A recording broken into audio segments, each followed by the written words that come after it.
بسم الله الرحمن الرحيم قل يا أيها الكافرون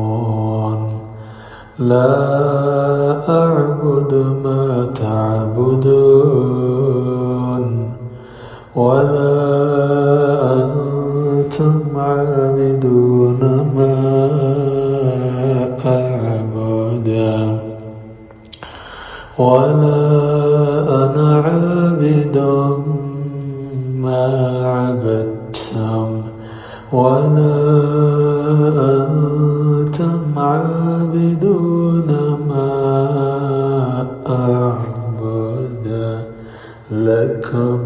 دينكم